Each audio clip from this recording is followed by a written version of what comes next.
So within the Lakota tradition, as well as many other tribes, we have this concept of a 7-generation continuum. The 3 generations before me help inform me about who I am, where I belong, where I come from. So those 3 generations are living stories. I'm not distanced from the past. They're still alive. They still speak to me. They still inform me in terms of how I live my life today in this generation.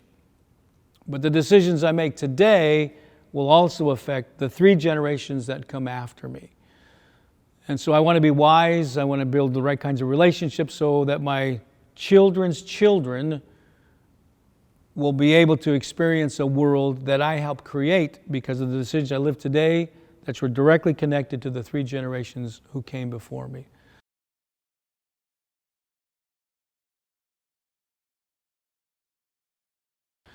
I once read some prose that talked about, while there may be 5, 8 major decisions that a person will make, marriage being one of them, to have children, and a few other biggies that shape the course of a person's life. Really, it's the hundreds of decisions that we make on a weekly basis, the thousands we make on a yearly basis.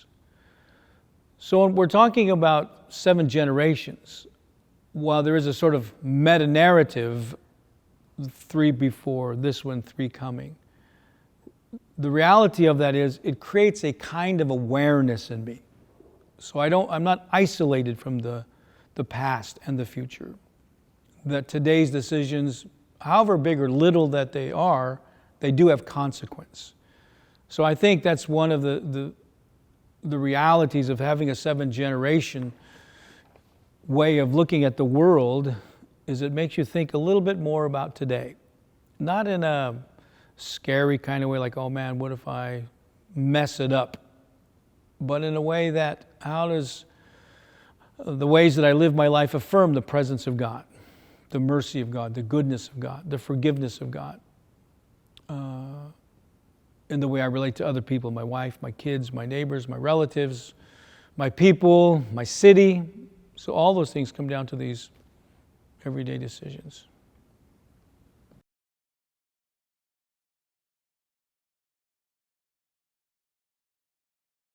The 3 generations before, the generation here, and then the 3 generations to come. And frequently you'll hear that brought up when we're talking about the environment. Like we want our children's children to be able to enjoy fresh water, to enjoy good agriculture, etc. But if we continue making decisions now for short-term benefit, i.e. sport hunting, i.e. the hybridization of seed by the whole agricultural industrial complex, i.e. pollution, all those kinds of things. And we're doing it because we don't want to pay the sacrifice for future generations. We're only considering about what we get out of it today, our immediate personal pleasure and satisfaction. So we don't take into account our children's children and the kind of world we're preparing for them. So the 7 generations continuum. So among the Navajo people, when they have babies historically, and for many today, they take the umbilical cord of the baby and they bury it in the ground, usually near the hogan or the community that they come from. So for all that child's life, that child always knows where it comes from, it always knows where it belongs, and it always knows who it is because of the connection to the land. But that land is a continuation of the generations that have gone before it. So how did previous generations treat the land? The Lakota would say, Unchimak, the Mother Earth. How did we treat our mother, the earth, who feeds us and provides us water and nutrition? So those babies are connected to that land, to those stories, to that history. So when I meet a Native person, the first thing we say is, where are you from? And then we say, who's your family? Who are your relatives? A typical modern person, oftentimes the urban professional or whatever, they would say, well, who are you? Well, I'm Richard. Well, what do you do? Well, I'm a doctor. What kind of doctor? Where do you live? Where did you go to college? So we'll learn all about the person's success and achievement as an individual, but in our communities, it's like, what community are you from and who's your family? Because that tells me who you are. When you tell me you're a doctor, that's got nothing to do with who you are. That's just a vocation that you are in because of an education that you chose to engage in, but that's not who you are. And so the way identity is identified in a person's life. So in our communities, I am, my father's a Twiss, an Oglala Lakota Sioux from the Pine Ridge Reservation. And my mother is a Sichanghu from the Rosebud Sioux Reservation in South Dakota. And her maiden name was Larvie. And she was from the community near Norris, South Dakota. And my grandpa, Richard Larvie, his brothers and sisters, they settled in the area, but they came from Hot Springs over here. So I just go back through my family. And that brings me up to today. Now I have 4 sons.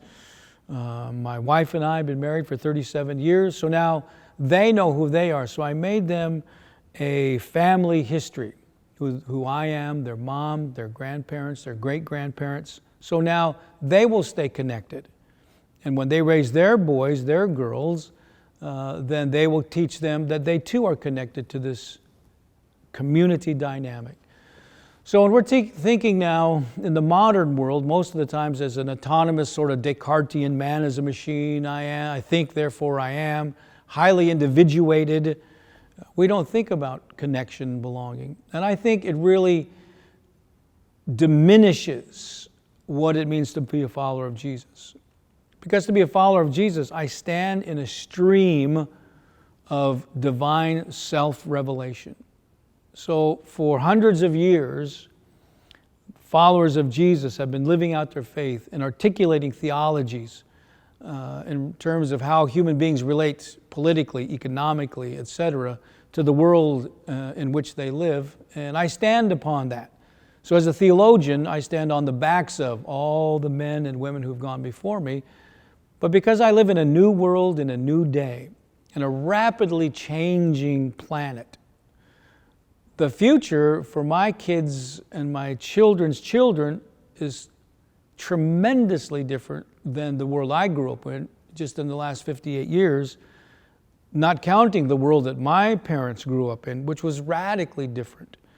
So now when I'm thinking theologically, when I'm thinking about business, capitalism, gun control, immigration, political ideologies, i.e. Democrat, Republican, spending, free enterprise, globalization, all these industrial complexes, the military-industrial complex, how am I going to vote when it comes to who goes into office and what are their...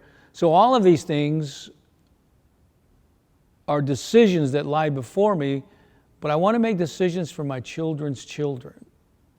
And so when I think about the life of the church, what is the church going to have to do today to be relevant in 2 generations from now? So when it comes to leadership, I think leadership needs to get an education that prepares them to be a fellow human being, as we would say in the Lakota language, ikche wichasha, which is common human person.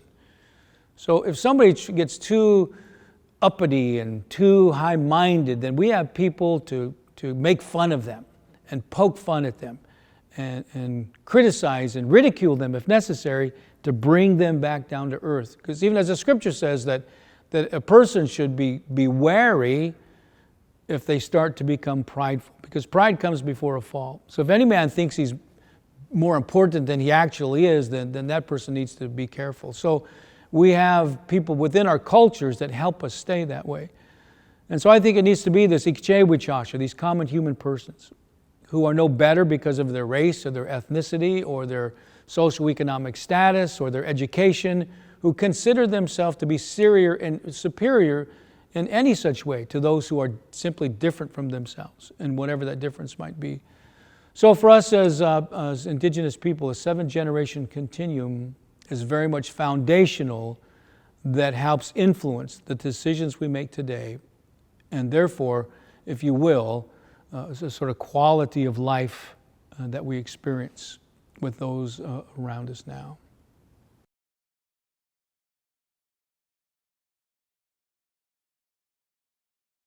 When I was a 18-year-old, I was a participant in the takeover of the Bureau of Indian Affairs office building in Washington, D.C.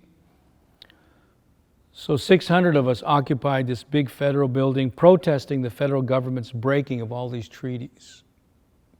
For 8 days we occupied. We did over $2 million worth of damage. I had a carton of gas-filled light bulbs. I was on the arson squad. We were going to burn the building to the ground. So it was like the pent-up hatred and frustration in Indian country exploded in that takeover. So during that time, I began to hate white people and to hate Christianity because of what it had done in our communities. Genocide, the loss of land, etc.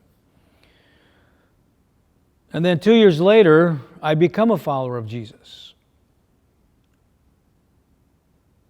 And the kind of Jesus that I was introduced to was this nice, white, happy-go-lucky Jesus. What we used to call Malibu Jesus. Wind blowing in his hair out down on the beach. And I learned to be nice. Meanwhile, I just come from hating white people, hating this kind of colonial, oppressive Christianity, but I just had to sort of push it all in because that's not what Christians do. At least that's what I was led to believe in the particular church experience I went in. So for a long time, I just didn't really speak up. And then as the years went by, I would feel this frustration, this anger well up in me about injustice, particularly within the Christian circles of this ongoing kind of colonialism and oppression. But I didn't really have language for it. I would just feel angry, but Christians aren't supposed to feel angry, or if they do, they're not supposed to be mean-spirited, or they're not supposed to be challenging, or they're not supposed to be disrespectful. They're supposed to be nice angry. And then I started hanging out with some men, African American guys, Caucasian guys, meeting every week. And culturally, the black brothers, they're like way different than the white guys. So when the black guys would start yelling and raising their voice and getting excited and agitated and started calling out the white guys on their stuff, what do you think you are, man? What do you think this is all about? The white guys would say, now, brother, let's be respectful now. We're Christians. And they'd go back and forth. So finally the black guy would have to say, if you can't love me the way that I am, then you don't love me. You only love yourself. And if that's all you care about is yourself, then end of conversation. Why don't you just get out of this room? So after a couple of years of watching these kinds of exchanges and dialogues, and guys keep coming back to the table, it was very empowering for me as a person to begin to see, I think that's what real love is. So we have this expression in our group, what friend told you you could sing? So it's like on American Idol. Some of those people get up there, they can't sing worth a hoot, but they say like, my grandma always said I had a good voice. So it's like, what friend? No, if you had a friend, if he was really a friend, he would have never told you because you can't sing worth crap. So what friend? So when we're dealing with issues, no friend would let you keep thinking something stupid.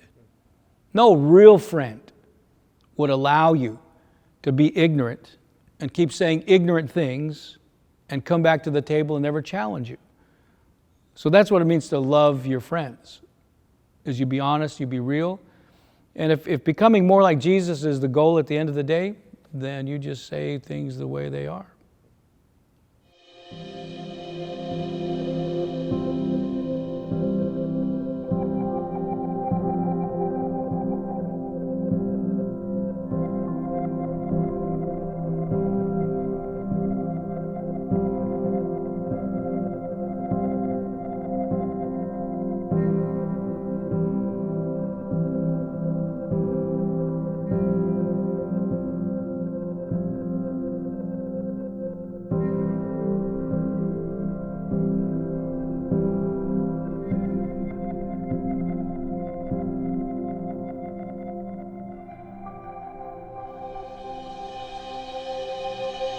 you.